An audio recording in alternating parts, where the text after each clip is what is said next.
The sun hung low over the dusty plaza of San Miguel de Allende, casting long shadows across the cobblestones where a crowd had gathered for the estate auction. Most came out of curiosity rather than intent. The belongings of old Professor Hector Salinas weren't expected to fetch much. The man had died alone in his crumbling hacienda on the edge of town, surrounded by what the locals called basura academica, broken pottery, faded maps, and shelves of journals no one could read. Daniel Ortega stood at the back of the crowd, his worn boots kicking at loose stones. At 32, he'd already earned a reputation as the town's fool, a failed archaeologist who'd burned through his inheritance chasing legends in the Sierra Madre, returning empty-handed and broke. His father's construction business had collapsed during his absence, leaving Daniel with debts and a name people whispered about in cantinas. The auctioneer, a portly man named Robles, wiped sweat from his forehead as he held up item after item. Chairs went for a few pesos, books sold in lots to a dealer from Querétaro. Then Robles lifted something that made the crowd murmur. A stone idol, roughly 2 feet tall, its surface covered in worn glyphs that might have been Aztec or might have been the professor's own fantasy. "This fine piece of indigenous art," Robles announced with theatrical flair, though his tone suggested he believed neither the fineness nor the authenticity. "Who will start the bidding at 500 pesos? Silence. 200? A woman in the front laughed. Hector probably carved that himself during one of his episodes. Daniel felt his pulse quicken. He'd seen the idol before, years ago, when he'd visited the professor as a university student. Salinas had called it his guardian, claimed it came from a site near Real de Catorce that the Spanish had tried to erase from history. Most dismissed the old man as a crank, but Daniel remembered the precision of those glyphs, the weight of stone that didn't match local quarries. 100 pesos, Robles said, his patience thinning. Surely someone wants a conversation piece. Daniel's hand rose before his mind caught up. 100. Heads turned. Recognition spread through the crowd like a match to dry grass. Ricardo Vega, a wealthy developer who'd bought half the town's colonial buildings, smirked from his position near the front. "Let him have it, Robles. Man's already proven he'll pay for garbage." Laughter rippled through the plaza. Daniel's face burned, but he kept his hand up. "Sold," Robles declared, eager to move on. "To Senor Ortega. May it bring you better luck than its previous owner." Daniel paid with most of what remained in his account, then hefted the idol onto his shoulder. The stone was heavier than it looked, dense and cold despite the afternoon heat. As he turned to leave, Vega called out, "Careful, Ortega. Last man who collected Salinas's junk died talking to walls." "Then I'll fit right in," Daniel replied, refusing to look back. He carried the idol through narrow streets to his rented room above the ferreteria, ignoring the stares and whispers. His landlady, Senora Campos, crossed herself as he passed. Inside his cramped quarters, Daniel set the idol on his workbench beneath the single window. Afternoon light fell across the glyphs, and he felt that old familiar pull, the same one that had driven him into mountains and debt, the certainty that something true lay buried beneath centuries of forgetting. He spent the evening cleaning the stone with soft brushes and water, removing decades of dust and grime. The glyphs emerged more clearly, a stepped pyramid, their sun symbol he didn't recognize, and beneath them rows of dots and lines that might have been a counting system or might have been decorative. Near midnight, his eyes caught something he'd missed. Along the base, barely visible, ran a seam. He probed it carefully with a thin blade until something clicked. The bottom section of the idol slid aside, revealing a hollow cavity. Daniel's hands trembled as he reached inside and withdrew a roll of leather, cracked with age but still intact. He spread it carefully on the table. The leather had been treated with something, perhaps tree resin, that had preserved it against decay. What he saw made his breath stop. It was a map, hand-drawn in ink that had faded to brown, but remained legible. The cartography was Spanish colonial style, dated 1721 in elegant script. But the annotations were in Nahuatl, translated into Spanish in a margin. Here the sun swallowed gold. Here brothers made kings weep. Here truth sleeps beneath the serpent's back. The map showed a route from Real de Catorce northward into the Chihuahuan Desert. ending at a location marked with the same pyramid symbol from the idol. Coordinates were written in an old notation system, but Daniel could translate them. The site lay approximately 200 kilometers northeast, in a region so remote and barren that even modern mining operations had avoided it. Daniel sat back, his mind racing. Professor Salinas had died protecting this, had hidden it so well that even his own family, who'd sold everything without inspection, never knew it existed. A knock at the door made him jump. He quickly rolled the leather and hid it in his duffel bag before answering. Senora Campos stood in the hallway, her face concerned. "Perdón, Daniel, but there's a man downstairs asking about the idol. Says he represents a collector in Mexico City who's interested in purchasing it. Tell him it's not for sale. He's offering 5,000 pesos. Daniel's monthly rent was 800. 5,000 would buy him 3 months of breathing room, maybe enough to find actual work." But he shook his head. "Not for sale, senora." She studied him with the look of someone who'd watched too many young men throw away practical chances. "Your choice, mijo, but pride doesn't pay rent." After she left, Daniel returned to the map. 5,000 pesos meant someone knew what the idol contained, or suspected. Word traveled fast in San Miguel, especially when it involved the town fool making purchases at auctions. He had perhaps 48 hours before curiosity turned to interference. 2 days to decide if he was going to let another chance slip away, or if he was going to follow this map into the desert and risk becoming exactly what everyone already thought he was, a man chasing ghosts into his own ruin. Daniel looked at the idol, its empty eyes reflecting lamplight. Professor Salinas had died alone and mocked, his life's work dismissed as the delusions of an obsessed old man. But the map was real, the coordinates were specific, and somewhere in the Chihuahuan desert, something had been hidden so carefully that 3 centuries hadn't erased it. He began making lists, supplies, routes, cover stories. By dawn, he'd decided. One more gamble, one more search. But this time he'd go alone, tell no one, and follow the evidence wherever it led, even if it led to nothing but more dust and confirmation that he was indeed the fool they all believed him to be. Chapter 2. The Desert's First Lesson. Daniel left San Miguel before sunrise, his truck loaded with camping gear, water, and the idol wrapped in canvas. He told Senora Campos he was visiting family in Monterrey, a lie thin enough that she didn't believe it, but practical enough that she accepted it.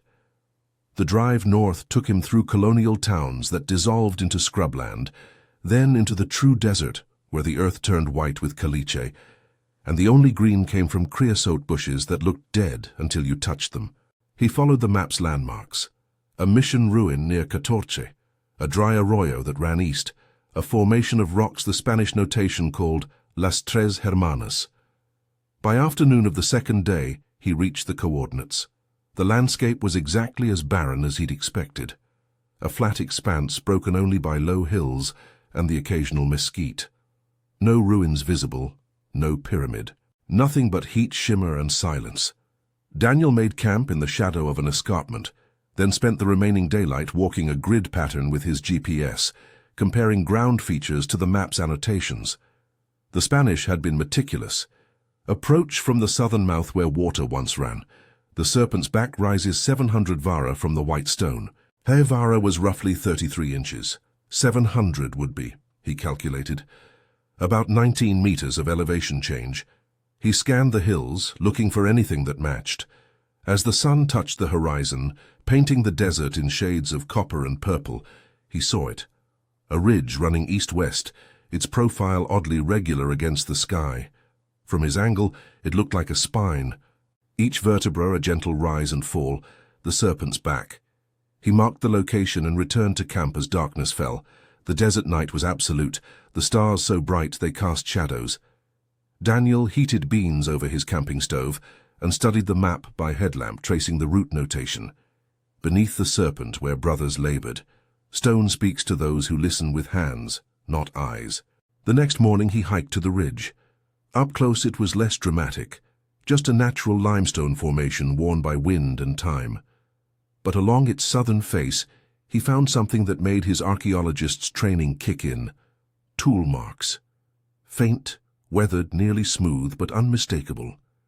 Someone had worked this stone. Daniel began examining the ridge systematically, running his hands over the surface, feeling for irregularities. The sun climbed higher, turning the stone too hot to touch with bare skin. He wrapped his hands in his shirt and continued. 3 hours in, his fingers caught a depression that felt wrong. Too uniform, too deliberately placed. He cleared away sand and discovered a carved symbol, the same sun glyph from the idol, no larger than his palm. His heart pounding, Daniel traced the symbol's perimeter. There had to be more. The Spanish note said, "Stone speaks to those who listen with hands." He pressed the center of the sun. Nothing. He tried rotating it clockwise, still nothing. Then counterclockwise and felt something give. A section of the ridge face, roughly 1 meter square, shifted inward with a grinding sound of stone on stone. Behind it, darkness. Daniel grabbed his headlamp and peered inside. A tunnel, hand-cut, angling downward into the earth. The walls showed chisel marks, and the floor had been smoothed, though centuries of sand had drifted in. He took a breath, checked his water supply, and entered. The tunnel descended at a steady angle, cool air rising to meet him, a good sign that it connected to a larger space below. After 20 meters, the passage opened into a chamber. Daniel's light swept across walls covered in glyphs and pictographs, their paint still visible in reds and blacks. The chamber was roughly circular, perhaps 5 meters across, with a domed ceiling that showed the same tool marks as the tunnel. In the center stood a stone table, and on it, he moved closer, hardly breathing. 3 objects, a ceramic vessel, a bound bundle of what looked like bark paper, and a small wooden box inlaid with turquoise. Daniel photographed everything before touching anything, his training overriding his excitement. Then carefully he examined the bark paper. The bundle was a codex, its pages covered in the pictographic script of pre-Columbian Mexico. Some images he recognized, temples, priests, warriors. Others were unfamiliar, geometric patterns that might have been astronomical or mathematical. The ceramic vessel contained a fine powder that might have been ground minerals or the remains of some organic material. He took a sample, sealing it in a plastic bag. The wooden box was locked with a copper mechanism that had corroded over time. Rather than force it, Daniel photographed it from every angle, noting the turquoise pattern, a stepped pyramid with the sun above it. Then his light caught something else. On the far wall behind the stone table, a larger pictograph showed a scene. Men in Spanish armor standing before indigenous workers who were hauling stone blocks. Above them, the sun symbol. Below them, what could only be gold, stacked ingots rendered in yellow paint that had survived the centuries. And beneath the pictograph, carved in Spanish, "Por orden del virrey 1721, que la verdad duerma hasta que los justos la despierten. By order of the viceroy, 1721. Let the truth sleep until the righteous awaken it." Daniel sat back on his heels, his mind assembling the pieces. This wasn't a tomb or a temple. It was a cache, a hiding place built by someone who wanted to preserve evidence. The codex, the minerals, the locked box, these were records, samples, proof of something. But proof of what? He spent the next hour documenting everything with photographs and measurements. The chamber showed no sign of burial goods, no human remains, none of the ritual objects he'd expect from a pre-Columbian site. This was colonial era, built with indigenous labor but Spanish design. As he prepared to leave, taking only photographs and his mineral sample, Daniel heard something that made him freeze. Voices, faint but distinct, coming from outside. He killed his headlamp and moved to the tunnel entrance. Through the opening he could see movement, at least 2 figures approaching the ridge, their silhouettes dark against the bright desert. One voice carried, "GPS says this is the location. Spread out and look for any disturbance." Daniel recognized that voice. Ricardo Vega. He'd been followed. Chapter 3. The Hunt and the Hunter. Daniel remained motionless in the darkness of the tunnel, watching through the narrow opening as Vega and another man, someone Daniel didn't recognize, wearing expensive hiking gear, examined the ridge face. They moved with the confidence of people who knew what they were looking for. "The idol was just the key," Vega said, running his hand along the stone. Salinas spent 20 years researching this site, told me about it once when he was drunk trying to get funding, called it his vindication. The other man, younger with a Mexico City accent, crouched near the entrance. You see these marks? Recent disturbance, someone's already been inside. Vega's face darkened. Ortega. That persistent fool. He kicked at the sand, then pulled out his phone, cursing when he saw no signal. Marco, stay here, watch that entrance. I'm going back to town to make some calls. Our archaeologist friend is going to learn what happens when you steal from serious people. What about the authorities? Vega laughed. The authorities? Marco, this is the desert. No one owns it, no one patrols it, and no one will ask questions if someone doesn't come back from a camping trip.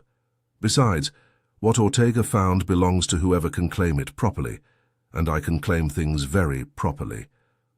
They talked for another few minutes, discussing logistics and money, before Vega headed back toward their vehicle. Marco settled against a rock about 20 meters from the entrance, lit a cigarette, and began what was clearly going to be a long wait. Daniel assessed his situation.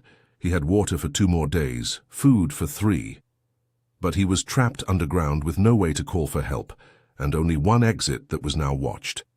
The tunnel behind him led only to the chamber. He'd already checked for other passages. He could wait for night, try to slip past Marco in the darkness. But the man had a clear line of sight to the entrance, and the desert night would make any movement visible against the stars, or he could confront this directly. Daniel retreated into the chamber and examined his options.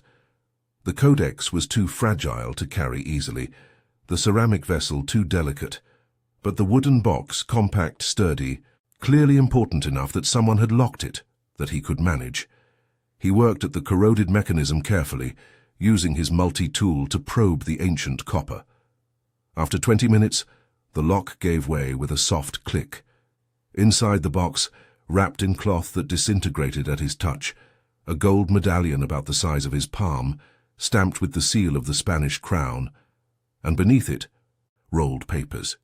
He unrolled them carefully, shining his light on centuries-old ink. They were letters, written in formal Spanish, dated between 1720 and 1721. The first was signed by a priest named Father Tomás de Aguirre, addressed to the Viceroy of New Spain. Your Excellency, I can no longer remain silent about the abuses committed in your name at the mine of San Cristobal. The indigenous workers are driven unto death for gold that enriches only the mine's owners, who falsify reports and pay tribute on half what they extract. I have seen children worked until they collapse. I have recorded 50 deaths this year alone, their bodies disposed of in unmarked graves. The owners, led by Don Fernando Salazar, threaten any who speak of this. I beg your intervention before God's judgment falls upon us all. The second letter was a response, stamped with the official seal. Father Aguirre, your concerns are noted and will be investigated.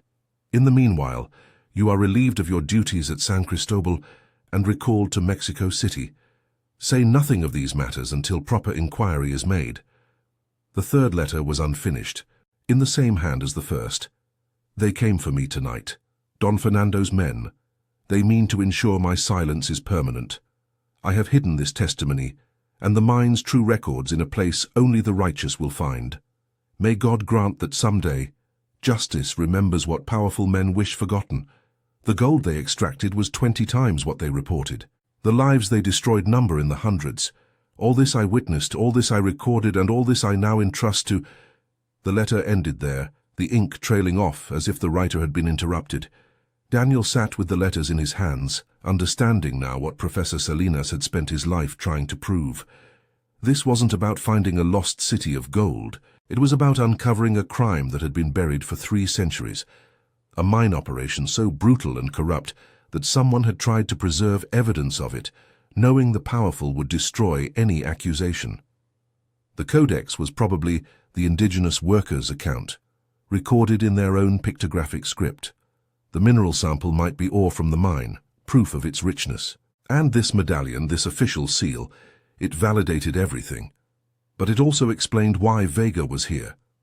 If this site became public, if archaeologists and historians got involved, they'd eventually trace the mine's location and ownership. Some of the oldest families in San Miguel traced their wealth to colonial mining operations. Vega had married into one such family. This evidence would unravel carefully maintained narratives about honorable ancestors and legitimate fortunes. Daniel repacked the box and made his decision. He couldn't let Vega take this, but he also couldn't stay trapped underground. He returned to the tunnel entrance and called out, "Marco, I know you're out there." The man straightened, cigarette dropping from his hand. "Ortega, we should talk. I have orders to keep you inside until Senor Vega returns." "With what authority? This is public land. I'm conducting research. You're preventing me from leaving, which is kidnapping." Marco laughed. "Call the police then." "Oh, wait, no signal. Guess you'll just have to wait." "I found what Salinas hid," Daniel continued. "Letters, evidence, gold. Enough to make whoever brings it forward very valuable to the right people. Historical societies, universities, maybe even the government. That's worth more than whatever Vega's paying you." Silence. Then, "You're bluffing." The mine was called San Cristobal, operated by Don Fernando Salazar between 1720 and 1722. The priest was Father Tomás de Aguirre. These aren't just names. They're recorded in official documents. Once this becomes public, it becomes a protected historical site. First person to document it properly, with photographs and GPS coordinates logged with authorities, becomes part of the discovery. That person could be you instead of Vega's hired muscle. More silence. Daniel pressed on. "Or you can keep me here. Vega takes everything and you get nothing but his gratitude, which is worth exactly what he decides it's worth." "How do I know you're not lying?" Daniel held the medallion up to the opening, letting sunlight catch the gold. Spanish colonial seal. Authentic. There are letters, records, a whole codex, enough to make history books. Question is whether you want to be footnote or partner. Marco's shadow moved closer. Daniel could see his face now, younger than he'd thought, maybe 25, with the look of someone who was smart enough to know he was being used, but not sure what to do about it. "What's your offer?" "Let me leave. I file the discovery properly through official channels. You come with me as witness. We split whatever legal rewards or academic positions come from this, and we make sure Vega doesn't bury it again. He'll come after us. He'll try. But once this is documented and public, we're protected. Evidence destroying a protected historical site, that's federal crime. Even Vega's money can't make that disappear quietly." Marco stood silent for a long moment, then nodded slowly. "Show me what you found." Chapter 4. The Truth Rises. 3 weeks later, Daniel stood in the Universidad Nacional Autónoma de Mexico's archaeology department, presenting his findings to a packed conference room. The audience included professors, government representatives from the Instituto Nacional de Antropología e Historia, and journalists whose cameras clicked constantly. On the screen behind him, photographs showed the chamber, the codex, the letters, and Father Aguirre's unfinished testimony. The San Cristobal mine operated in what is now the Chihuahuan Desert between 1720 and 1722, Daniel explained, his voice steady despite his nerves. Official records show modest gold production, approximately 200 pounds over 2 years, but Father Aguirre's records, corroborated by the codex created by indigenous workers, indicate the actual production was nearly 20 times higher. The difference was pocketed by the mine's owners, with the complicity of regional authorities. He advanced to the next slide, showing the pictographic images from the codex. A specialist from the university had spent 2 weeks translating them. The codex records 53 deaths by name, using a combination of Nahuatl glyphs and Spanish phonetic spelling. It documents working conditions, punishment methods, and disposal of bodies. It's one of the most complete indigenous testimonies of colonial mining practices ever discovered. Dr. Elena Fuentes, the department head, leaned forward. "And you're certain of the authentication?" The mineral samples match known gold deposits in the region. Carbon dating on the bark paper places the codex between 1715 and 1725. The Spanish letters use paper and ink consistent with early 18th century production. Most significantly, Father Tomás de Aguirre is recorded in church documents as having died in 1721 under circumstances listed as accidental, though no details are provided. His recall to Mexico City is verified in viceregal correspondence. What happened to the mine itself? It was abandoned in 1722. Official records claim the gold ran out, but geological surveys suggest the area was never fully exploited. My theory is that Father Aguirre's murder created enough concern that the operation was shut down quietly. The location deliberately obscured to prevent investigation. A journalist raised her hand. Senor Ortega, there are reports that Ricardo Vega of San Miguel attempted to claim this discovery as his own. Can you comment? Daniel chose his words carefully. Senor Vega expressed interest in the site. However, Marco Ruiz, he gestured to where Marco sat in the second row, uncomfortable in a borrowed suit, was present as witness when the chamber was documented, and can verify the timeline and chain of custody for all artifacts. What he didn't mention was the phone call 3 days after he'd reached Mexico City. Vega's lawyer threatening lawsuits, claiming Daniel had stolen property from Salinas' estate. The university's legal team had shut that down quickly. The idol had been purchased legally, and everything discovered after that fell under federal antiquities law. Vega had no claim, but Daniel had seen the developer's face at the back of the conference room earlier, watching with the expression of a man calculating whether revenge was worth the risk. Dr. Fuentes stood. I want to thank Senor Ortega and Senor Ruiz for bringing this discovery through proper channels. The site is now under federal protection, and we'll be conducting a full archaeological survey starting next month. This find gives us unprecedented insight into both colonial mining practices and indigenous resistance documentation. It's exactly the kind of evidence that helps us understand our history more completely, the honorable parts and the shameful ones. Applause filled the room. Daniel felt something release in his chest, a tension he'd been carrying since that auction in San Miguel, maybe since before that, since his first failed expedition. After the formal presentation, people crowded around with questions and congratulations. Professor Salinas' niece, a woman in her 50s who'd sold the idol without a second thought, approached with tears in her eyes.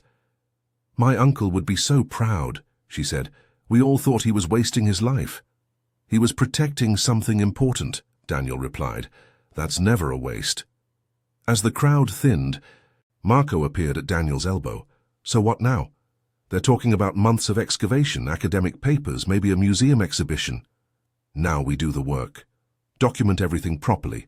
Make sure Father Aguirre's testimony gets heard, even if it's 300 years late. Think we'll find the actual mine? Maybe. The Codex has geographical markers. If we can correlate them with modern satellite imagery. Daniel trailed off, seeing someone approaching.